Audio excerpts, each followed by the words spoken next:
Good evening dear students, welcome to my YouTube channel. This is Avinash Kumar and now you are start watching 3D art by Avi. आज हम लोग इस video में idioms and phrases की class करेंगे।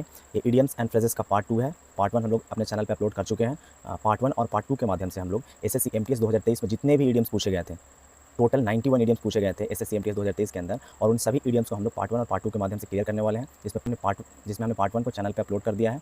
I hope कि आपने उस वीडियो को देखा होगा और उसको अच्छे से याद करा होगा, अच्छे से कॉपी पे नोट करा होगा। उसी तरीके से आप लोग को पार्ट 2 भी देखना है और इसको अच्छे से याद करना है, अच्छे से लिखना है और अच्छे से याद। इस वीडियो को भी आप लोग बहुत ध्यान से देखना, अच्छे से नोट करना और अच्छे से याद करना, क्योंकि ये अभी जितने भी पेपर आने वाले हैं, खास करके एसएससी एमटीएस का पेपर, अभी एसएससी का सीएचएसएल का पेपर होने वाला है 1 महीना के अंदर। उसके बाद एसएससी सीजीएल का पेपर होगा, एसएससी एमटीएस का पेपर होगा। इन सब एग्जाम्स के लिए ये इडियम्स बहुत इंपॉर्टेंट है, क्योंकि एसएससी ना प्रीवियस ईयर पेपर को बहुत ज़्यादा रिपीट करता है, तो इसीलिए वीडियो बहुत ज़्यादा इंपॉर्टेंट हो जाता है। तो आप लोग एग्जाम से पहले इस वीडियो को एक बार देख करके जाओ। चलिए हम लोग वीडियो को शुरू करते हैं।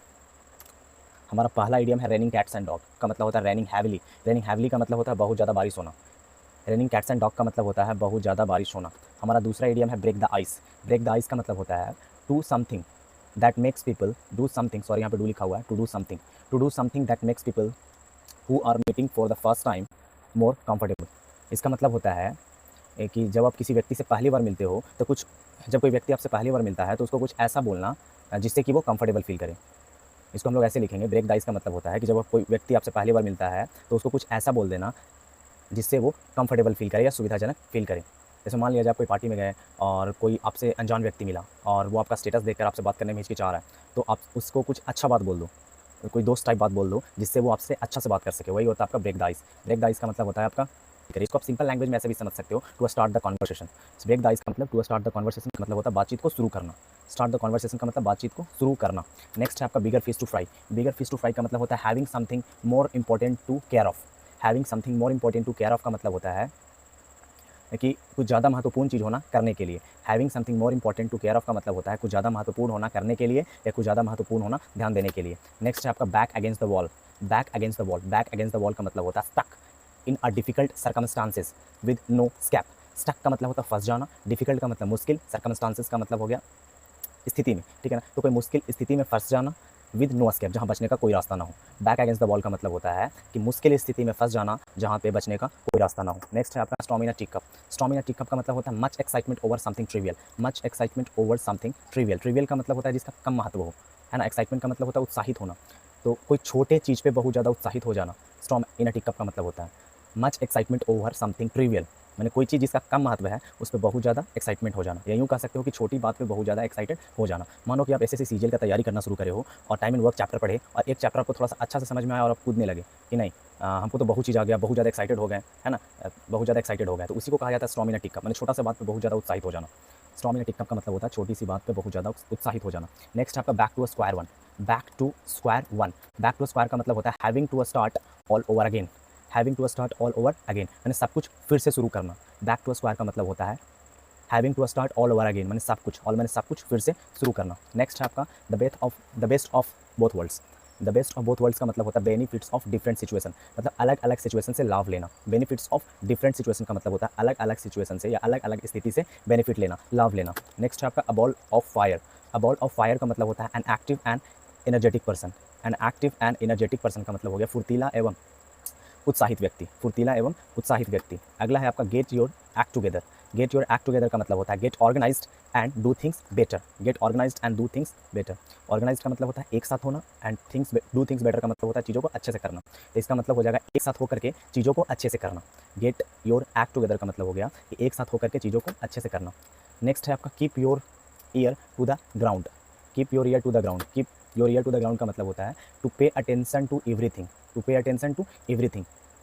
पे अटेंशन टू एवरीथिंग का मतलब हो गया सब चीज़ पर ध्यान देना। पे अटेंशन का मतलब होता है ध्यान देना, एवरीथिंग मैंने सब चीज़, तो सब चीज़ पर ध्यान देना। नेक्स्ट है हमारा straight from the horse mouth. Straight from the horse mouth का मतलब होता है directly from the person involve. Directly from the person involve, इसका मतलब होता है डायरेक्टली मैंने सीधे सीधे उस व्यक्ति से जानकारी लेना जो कि किसी काम में शामिल हो। सीधे सीधे उस व्यक्ति से जानकारी लेना जो कि किसी काम में शामिल हो। नेक्स्ट है हमारा hit the nail on the head. Hit the nail on the head. Hit the nail on the head का मतलब होता है to say something that is exactly right. Say something मैंने कोई चीज़ कहना दैट इज एग्जैक्टली राइट का मतलब जो कि एकदम सही हो, कुछ ऐसा चीज़ कहना जो एकदम सही हो। Hit the nail on the head का मतलब होता है कि ऐसा चीज़ कहना जो एकदम सही हो। नेक्स्ट है हमारा be like chalk and cheese. Be like chalk and cheese. Next है हमारा be like chalk and cheese. Be like chalk and cheese का मतलब होता है to be completely different from each other. Completely मैंने पूरी तरीके से डिफरेंट मैंने अलग होना, फ्रॉम मैंने से, ईच अदर मैंने एक दूसरे से पूरी तरीके से अलग होना। B like chalk and cheese का मतलब हो गया कि एक दूसरे से पूरे तरीके से अलग होना। नेक्स्ट है आपका by fair means or foul. By fair means or foul का मतलब होता है to get one's way with honesty or dishonesty. Get one's way का सिंपल मीनिंग होता है to do something that you want to do. मैंने कोई ऐसा चीज़ करना जो आप करना चाहते हो, है ना, कोई ऐसा चीज़ करना जो आप करना चाहते हो, चाहे वो ईमानदारी से किया जाए चाहे वो बेईमानी से करा जाए। मैंने कोई ऐसा चीज़ करना जो आप करना चाहते हो, चाहे वो ईमानदारी से किया जाए चाहे वो बेईमानी से। इसको आप सिंपल लैंग्वेज में समझ सकते हो कि to try every possible way in order to achieve something. मैंने किसी चीज़ को प्राप्त करने के लिए हर संभव प्रयास करना। By fair means or foul का सिंपल मतलब होता है कि किसी चीज़ को प्राप्त करने के लिए हर संभव प्रयास करना। नेक्स्ट है आपका ऑन क्लाउड नाइन का मतलब होता है वेरी हैप्पी। वेरी हैप्पी माने बहुत खुश होना। नेक्स्ट है हमारा blow his on trumpet. Blow his on trumpet का मतलब होता है प्रेज वन सेल्फ। ये बहुत ही प्यारा आइडियम है। इसका मतलब होता है खुद की सेखी बखेरना, यानी कहने का मतलब खुद का तारीफ करना। ब्लो हिज ऑन ट्रम्पेट का मतलब होता है प्रेज वन सेल्फ, बोले तो खुद का तारीफ करना। कोई बहुत से व्यक्ति ऐसे होते हैं ना जो हमेशा अपना बड़ाई करते रहते हैं, उन्हीं लोगों के लिए एडियम है blow his on trumpet. Blow his on trumpet का मतलब होता है खुद की तारीफ करना। नेक्स्ट है आपका as phoney as $3 bill. As phoney as a $3 bill. As phoney as a $3 bill का मतलब होता है समथिंग दैट इज़ फेक, माने कोई चीज़ जो कि नकली हो। समथिंग दैट इज़ फेक का मतलब हो गया कि कोई चीज़ जो कि नकली हो।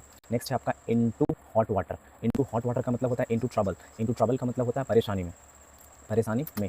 नेक्स्ट है आपका N arm and a leg. N arm and a leg. Next है आपका N arm and a leg. N arm and a leg का मतलब होता है a large amount of money, बहुत ज़्यादा पैसा होना। लार्ज अमाउंट का मतलब होता है बहुत ज़्यादा, मनी मैंने पैसा था, बहुत ज़्यादा पैसा होना। नेक्स्ट है आपका the whole 9 yards. The whole 9 yards का मतलब होता है all the way. All the way का मतलब हर तरीके। द होल 9 यार्ड्स का मतलब होता है हर तरीका। नेक्स्ट है आपका फ्रॉम स्क्रैच। फ्रॉम स्क्रैच का मतलब होता है from the beginning. From the beginning, beginning मैंने शुरुआत, और फ्रॉम मैंने से, शुरुआत से। फ्रॉम स्क्रैच का मतलब होता है फ्रॉम बिगिनिंग, मतलब कि एकदम शुरुआत से। नेक्स्ट है आपका turn a blind eye. Turn a blind eye का मतलब होता है pretend not to notice. Next sorry, यहाँ पे प्रेजेंट नहीं प्रिटेंड होगा। प्रिटेंड ये पूरा गलत है, इसको आपको काट कर सुधार करके लिख लेना। यहाँ पे होगा प्रिटेंड। टर्न अ ब्लाइंड का मतलब हो गया pretend not to notice. Pretend का मतलब होता है दिखावा करना, और नोटिस का मतलब ध्यान देना, है ना, तो ध्यान ना देने का दिखावा करना। टर्न अ ब्लाइंड आई का मतलब होता है ध्यान ना देने का दिखावा करना। कभी कभी होता है ना कि आप किसी से कोई चीज़ बोल रहे हो और वो सुन करके भी ध्यान नहीं देता है, सुन भी लिया आपकी बातों को फिर भी आप पे ध्यान नहीं दिया, वही होता है टर्न अ ब्लाइंड आई। मैंने ध्यान, नोट टू का मतलब ना देने, ध्यान ना देने का दिखावा करना। नेक्स्ट है आपका have egg on your face. Have egg on your face का मतलब होता है to be made to look foolish or embarrassed. Embarrassed का मतलब होता है शर्मिंदा होना। फुलिश का मतलब क्या होता है मूर्ख। लुक मैंने दिखना। टू बी मेड का मतलब क्या होता है ऐसा बना होना जिससे कि मूर्ख दिखे। Have egg on your face का मतलब हो गया कि मूर्ख दिखना। To look foolish, to look foolish. Be made मैंने ऐसा बना होना जिससे कि आप क्या दिखो, मूर्ख दिखो। To be made to look foolish का मतलब हो गया कि ऐसा बना होना जिससे कि आप मूर्ख दिखे, है ना। To be made to look foolish का मतलब होता है कि ऐसा बना होना जिससे कि आप मूर्ख दिखे। Have egg on your face. Next है आपका bite the dust. Bite the dust का मतलब होता है, सॉरी यहाँ पे टू होगा। बाइट द डस्ट का मतलब होता है टू सफ़र अ डिफीट। सफ़र का मतलब सामना करना, डिफीट का मतलब हार, हार का सामना करना। बाइट द डस्ट का मतलब होता है हार का सामना करना। नेक्स्ट है आपका pay an arm and a leg for something. Pay an arm and a leg for something, इसका मतलब होता है pay a lot of money for something. Pay a lot of money for something, मैंने किसी चीज़ के लिए बहुत ज़्यादा पैसा भुगतान करना। पे मैंने भुगतान करना, अ लॉट ऑफ का मतलब बहुत ज़्यादा, मनी मैंने पैसा, फॉर मैंने के लिए, समथिंग मैंने कोई चीज़ के लिए बहुत ज़्यादा पैसा व्यय करना। पे an arm and a leg for something. और सेम यही इडियम अभी कुछ देर पहले भी हम देखे थे, यानी एक ही एग्जाम में एक ही साल यानी एक ही एग्जाम में एक ही साल एक इडियम को 2 बार पूछा गया है। नेक्स्ट है आपका इन अ नटसेल। नेक्स्ट है आपका इन अ नटसेल। इन अ नटसेल का मतलब होता है इन कॉन्साइज। कॉन्साइज का मतलब संक्षिप्त में। इन अ नटसेल का मतलब नेक्स्ट है हमारा स्टिक। यहाँ पे स्टिक होगा। Stick to his guns. Stick to his guns का मतलब होता है टू टेक, यहाँ पे टेक होगा, to take firm stand. To take firm stand, यहाँ पे उल्टा लिखा हुआ है, थोड़ा आप लोग ध्यान देना, यहाँ पे कुछ टाइपिंग ही रह रहा है। To take firm stand, to take firm stand, firm के बाद स्टैंड होगा। To take firm stand against all difficulties and challenges. Challenges का मतलब चुनौतियाँ, और डिफिकल्टीज का मतलब कठिनाइयाँ। तो हर चुनौतियों एवं कठिनाइयों के सामने, हर चुनौतियों एवं कठिनाइयों के सामने खड़े रहना या डटे रहना। फर्म का मतलब होता है डटे रहना या खड़े रहना। हर चुनौतियों एवं कठिनाइयों के सामने खड़े रहना स्टिक टू हिज गन्स का मतलब होता है। नेक्स्ट है आपका wearing heart on your sleeve. Wearing heart on her sleeve. Wearing her heart on her sleeve. Next है हमारा wearing her heart on her sleeve. Wearing her heart on her sleeve का मतलब होता है to openly and freely express one's emotion. Emotional का मतलब होता है to openly and freely express one's emotion. Emotion का मतलब होता है भावना, अपने भावना को खुले तौर पे व्यक्त करना, एक्सप्रेस करना। Wearing her heart on her sleeve का मतलब होता है कि अपने इमोशन को, वंस इमोशन का मतलब अपने इमोशन को खुले तौर पर व्यक्त करना, अपने इमोशन को, अपने भावना को खुले तौर पर व्यक्त करना। नेक्स्ट है आपका the world is your oyster. The world is your oyster का मतलब होता है you can do what you want, यानी तुम जो चाहो वो कर सकते हो, तुम जो चाहो वो कर सकते हो। The world is your oyster का मतलब हो गया you can do what you want, कहने का मतलब कि तुम जो चाहो वो कर सकते हो। नेक्स्ट है आपका put on ice. Put on ice का मतलब होता है टू पोस्टपोन समथिंग। पोस्टपोन का मतलब टालना, समथिंग मैंने कोई चीज़, तो कोई चीज़ को टाल देना। पुट ऑन आइस का मतलब होता है किसी चीज़ को टाल देना, पोस्टपोन कर देना। नेक्स्ट है आपका क्रॉस स्वॉर्ड्स।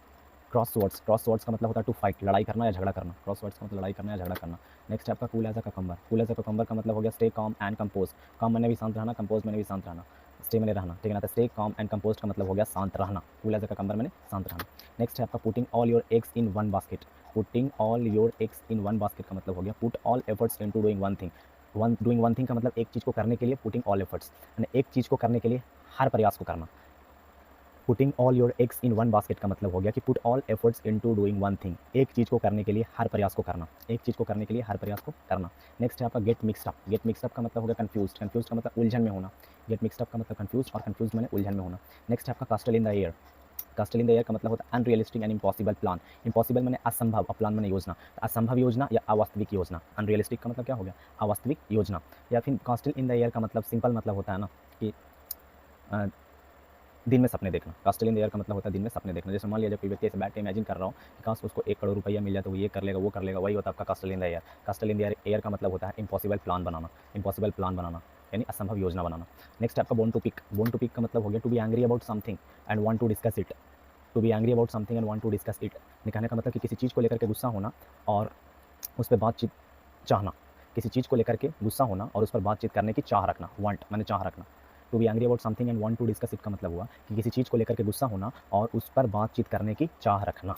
नेक्स्ट है आपका out of the blue. Out of the blue का मतलब होता है सडनली, अचानक। आउट ऑफ द ब्लू का मतलब सडनली, अचानक। नेक्स्ट है आपका grasping at straws. Grasping at straws का मतलब desperate attempt to succeed. Succeed मैंने सफल होना, अटेम्प्ट मैंने प्रयास, और डेस्परेट का मतलब होता है निराश या हताश, है ना। तो सफल होने का एक हताश प्रयास या कह सकते हो निराश प्रयास। डेस्परेट अटेम्प्ट टू सक्सीड का मतलब हो गया कि सफल होने का एक निराशा भरा प्रयास या फिर हताशा से भरा प्रयास। नेक्स्ट है आपका इल एट एज। इल एट एज का मतलब अनकंफर्टेबल। अनकंफर्टेबल का मतलब असुविधाजनक। अनकंफर्टेबल मैंने असुविधाजनक। नेक्स्ट है आपका beat around the bush. Beat around the bush का मतलब हो गया to avoid talking about what is important. Avoid मैंने टालना, टॉकिंग मैंने बात करना, व्हाट इज इंपॉर्टेंट जो चीज़ जरूरी है उस पर बात करने को टालना। कोई चीज़ जरूरी है यानी महत्वपूर्ण चीज़ों पर बात करने को टालना। महत्वपूर्ण चीज़ों पर, है ना। Avoid talking about what is important यानी कहने का मतलब महत्वपूर्ण चीज़ों पे बात करने को टालना। और ये तीसरी बार पूछा जा चुका है एक ही साल में, एक ही पेपर में 3 बार ये सवाल पूछा जा चुका है, बीटिंग अराउंड द बस। इसको हम लोग पिछले पार्ट 1 वीडियो में भी देखे थे कि घुमा फिरा। नेक्स्ट हमारा where there is will there is way. Next हमारा where there is will there is way, मैंने जहाँ चाह है वहाँ राह है। Where there is will there is way का सिंपल मतलब होता है जहाँ चाह है वहाँ राह है। यानी कहने का मतलब कि अगर हम किसी काम को करने के लिए चाहते हैं ना तो उसको कर सकते हैं। इसका मतलब क्या है, if someone really wants to do something, अगर कोई व्यक्ति किसी काम को सच में करना चाहता है ना तो दे विल फाइंड अ वे, तो वो रास्ता को ढूंढ लेगा टू डू इट, इस काम को करने के लिए। If someone really wants to do something, अगर कोई व्यक्ति किसी काम को करना चाहता है, they will find a way to do it, तो इस काम को करने का रास्ता ढूंढ लेगा डिस्पाइट ऑल डिफिकल्टीज, किसी भी कठिनाई को होने के बावजूद, हर तरह की कठिनाई होने के बावजूद। Where there is will there is a way का मतलब होता है कि जहाँ चाह है वहाँ राह है, या यूँ कह सकते हैं कि अगर कोई व्यक्ति किसी चीज़ को करना चाहता हो, if someone really wants to do something they will find a way to do it, तो उस काम को करने का रास्ता खोज लेगा डिस्पाइट ऑल डिफिकल्टीज, हर कठिनाई होने के बावजूद। डिस्पाइट का मतलब बावजूद। जैसे मान लिया जाए कि आप ऐसे CGL या CHSL के बारे में सोच रहे हो, आपका इंग्लिश वीक है, मैथ वीक है, लेकिन अगर आप अपने मन में सोच लेना कि हमको करना है तो आप निश्चित तौर पर कर लोगे। अगर दिमाग में आपके अच्छे तरीके से सेट है, मैंने आप सच में चाहते हो कि आपको वो चीज़ करना, तो आप रास्ता ढूंढ लोगे कि इंग्लिश को कैसे स्ट्रॉन्ग करना हो, मैथ को कैसे स्ट्रॉन्ग करना हो, क्योंकि ये कहावत बिल्कुल सही है, where there is will and there is a way. और एक बहुत ही पॉपुलर मूवी का डायलॉग भी है कि अगर आप किसी भी चीज़ को सच्चे दिल से चाहते हो तो पूरा कायनात आपको उससे मिलाने की कोशिश करती है। अगर आप किसी चीज़ को सच्चे दिल से चाहते हो ना तो पूरी कायनात आपको उससे मिलाने की कोशिश करती है। ये ओम शांति ओम मूव का डायलॉग है और उसको इंग्लिश में हम ऐसे ही बोलेंगे कि where there is will there is way, जहाँ चाह है वहाँ राह। नेक्स्ट आपका when pigs fly. When pigs fly का मतलब हो गया समथिंग दैट इज इम्पॉसिबल, मैंने कोई चीज़ जो कि असंभव है। समथिंग दैट इज इम्पॉसिबल का मतलब कोई चीज़ जो कि असंभव है। हमारा ऑन क्लाउड 9। ऑन क्लाउड 9 का मतलब होता है वेरी हैप्पी, बहुत खुश होना। By the skin of your teeth. By the skin of your teeth का मतलब होता है by a very narrow margin. Narrow का मतलब बहुत कम, और मार्जिन मैंने अंतर, बहुत कम अंतर के द्वारा। By the skin of your teeth का मतलब होता है by a very narrow margin का मतलब बहुत कम अंतर के द्वारा। नेक्स्ट आपका apple of one's eye. Apple of one's eye का मतलब होता है बहुत प्यारा होना। इसको हिंदी में हम लोग बोल सकते हैं ना, एपल ऑफ वंस आई को बोल सकते हैं आंखों का तारा होना। एपल ऑफ वंस आई को बोल सकते हैं आंखों का तारा होना, और हिंदी में इसका अर्थ होता है बहुत प्यारा होना। एपल ऑफ वंस आई का मतलब क्या हो जाएगा, वेरी डियर, मैंने बहुत प्यारा होना। नेक्स्ट है हमारा bigger fish to fry. Bigger fish to fry का मतलब होता है to have something more important to do. To have something more important to do, ने करने के लिए कोई ज़्यादा महत्वपूर्ण चीज़ होना। करने के लिए टू डू मैंने करने के लिए कोई ज़्यादा महत्वपूर्ण चीज़ होना। To have something more important do का मतलब हो गया कि करने के लिए कोई ज़्यादा महत्वपूर्ण चीज़ होना। Bitten off more than he could chew. Bitten off more than he could chew, का मतलब होता है to try to do something that is too difficult for you. मैंने कोशिश करना, टू डू समथिंग मैंने कोई चीज़ को करने के लिए, that is too difficult for you, मैंने कोई ऐसा चीज़ करने के लिए कोशिश करना जो आपके लिए बहुत मुश्किल हो। Bitten off more than he could chew का मतलब हो गया to try to do something that is too difficult for you, मैंने कोई ऐसा चीज़ करने का प्रयास करना जो कि आपके लिए बहुत मुश्किल हो, कोई ऐसा चीज़ करने का प्रयास करना जो आपके लिए बहुत मुश्किल हो। नेक्स्ट है आपका keep someone at arm's length. Keep someone at arm's length का मतलब हो गया ना to avoid becoming too close और फ्रेंडली विद समवन। फ्रेंडली का मतलब दोस्त बनना और क्लोज का मतलब नज़दीक। तो to avoid becoming too close with someone मैंने किसी के नज़दीक होने से बचना, किसी के नज़दीक होने से बचना। अवॉइड का मतलब क्या होता है? बचना। किसी के दोस्त बनने से बचना या फिर किसी के टू क्लोज का मतलब क्या? बहुत नज़दीक। Keep someone at arm's length का मतलब हो गया कि किसी के बहुत नज़दीक होने से बचना, to avoid becoming too close with someone, किसी के बहुत नज़दीक होने से बचना। Fair in love and war, all fair in love and war, इसको आप बहुत बार सुने होंगे, मूवी में, सीरियल में, सब जगह ये बोला जाता है कि जंग और प्यार में सब जाया जाए, उसी को इंग्लिश में कहा जाता है all fair in love and war. इसका मतलब होता है कि under difficult situation any kind of behaviour is acceptable. मैंने मुश्किल स्थिति में, डिफिकल्ट सिचुएशन मैंने मुश्किल स्थिति में किसी भी तरह के बर्ताव को स्वीकार किया जा सकता है। मुश्किल परिस्थिति में किसी भी तरीके के व्यवहार को स्वीकार किया जा सकता है। आप एग्जाम्पल से समझो कि मान लिया जाए, ऐसे तो हम लोग कहते हैं ना कि महिला पे हाथ उठाना गलत बात है, लेकिन मान लिया जाए कि आपकी गर्लफ्रेंड आपको बिना आपकी गलती के चीट करती है, आपकी गर्लफ्रेंड बिना किसी गलती के आपको चीट करती है। इस स्थिति में अगर आप उसको 4 थप्पड़ लगा देते हो तो भी वो जायज़ है। क्यों? क्योंकि आप मुश्किल स्थिति में हो और मुश्किल स्थिति में सब चीज़ जायज़ होता है। आप एक और एग्जांपल से समझ सकते हो कि बड़ा भाई और छोटा भाई के बीच में अगर लड़ाई हो रहा है, तो छोटा भाई बड़ा भाई को अगर बड़ा भाई मान लिया जाए कि छोटा भाई और बड़ा भाई में लड़ाई हो रहा है और बड़ा भाई अपने छोटे भाई को बेरहमी तरीके से पीट रहा है बिना कोई गलती के। इस स्थिति में अगर छोटा भाई 2 थप्पड़ लगा देता है बड़ा भाई को ना, तो वो भी एक्सेप्टेबल है। क्यों? क्योंकि छोटा भाई मुश्किल स्थिति में था। और ये कहावत बिल्कुल सही है कि all is fair in love and war, जंग और प्यार में सब जायज़ होता है। मैंने होता है कि क्वेश्चन का आंसर देने से बचना। नेक्स्ट है हमारा quaking in his boots. Quaking in his boots का मतलब होता है to tremble with fear. Tremble मैंने कांपना, विद मैंने विद फियर मैंने डर से। ट्रेम्बल विद फियर का मतलब होता है डर से कांपना। क्वैकिंग इन हिज बूट्स का मतलब हो गया कि टू ट्रेम्बल विद फियर, डर से कांपना। नेक्स्ट है हमारा the sweat of his bro. The sweat of his bro. Next है हमारा the sweat of his bro. Sweat of his bro का मतलब हार्ड वर्क। हार्ड वर्क का मतलब कड़ी मेहनत। हार्ड वर्क का मतलब होता है कड़ी मेहनत। नेक्स्ट है आपका cry over the spilt milk. Cry over the spilt milk का मतलब होता है to feel sad about something that has already happened. Sad, to feel sad about something that has already happened. That has already happened का मतलब होता है कि कोई चीज़ जो ऑलरेडी हो चुका है, कोई चीज़ जो ऑलरेडी हो चुका है उसके लिए उदास महसूस करना। कोई चीज़ हो चुका है उसके लिए उदास महसूस करना, इसको हम लोग cry over the spilt milk का मतलब हो गया कि कोई चीज़ जो हो चुका है उसके लिए उदास महसूस करना। जैसे मान लिया जाए कि हम 12 का एग्जाम दिए, हमारा 210 नंबर 220 नंबर आ रहा है या 310 नंबर आ रहा है ना, हम एक्सपेक्ट किए थे 400, तब मार्क्स तो चेंज हो नहीं सकता, उस पर बैठ के हम रो रहे हैं, तो वही होता है आपका cry over spilt milk. Next है आपका spill the beans. Spill the beans का मतलब होता है to reveal, to tell a secret. To tell a secret का मतलब होता है राज को बताना। राज को बताना, सीक्रेट का मतलब राज या रहस्य, रहस्य को बताना या राज को बताना, है ना। और ये ईडियम भी इसी साल 2023 के पेपर में ही एक बार और पूछा जा चुका था, इसको भी हम पार्ट 1 में पर देख चुके हैं। नेक्स्ट है हमारा चाइल्ड्स प्ले। चाइल्ड्स प्ले का मतलब होता है समथिंग वेरी इजी, मैंने कोई चीज़ जो बहुत आसान हो। चाइल्ड्स प्ले का मतलब हो गया कि कोई चीज़ जो बहुत आसान हो। नेक्स्ट है आपका throw caution to the wind. Throw caution to the wind का मतलब टेक अ रिस्क, खतरा लेना, खतरा मोल लेना। Throw caution to the wind का मतलब होता है टेक अ रिस्क, बोले तो खतरा मोल लेना। नेक्स्ट है हमारा keep an eye on. Keep an eye on का मतलब होता है watch and take care. Watch and take care का मतलब होता है देखभाल करना। वॉच एंड टेक केयर का मतलब होता है देखभाल करना। नेक्स्ट हमारा beauty of it. Beauty of it का मतलब होता है गुड पॉइंट, अच्छे बिंदु या अच्छे पहलू। ब्यूटी ऑफ इट का मतलब होता है अच्छे बिंदु या अच्छे पहलू। नेक्स्ट है हमारा लाइक अ केक वॉक। लाइक अ केक वॉक का मतलब होता है वेरी इजी, बहुत आसान। लाइक अ केक वॉक मैंने बहुत आसान।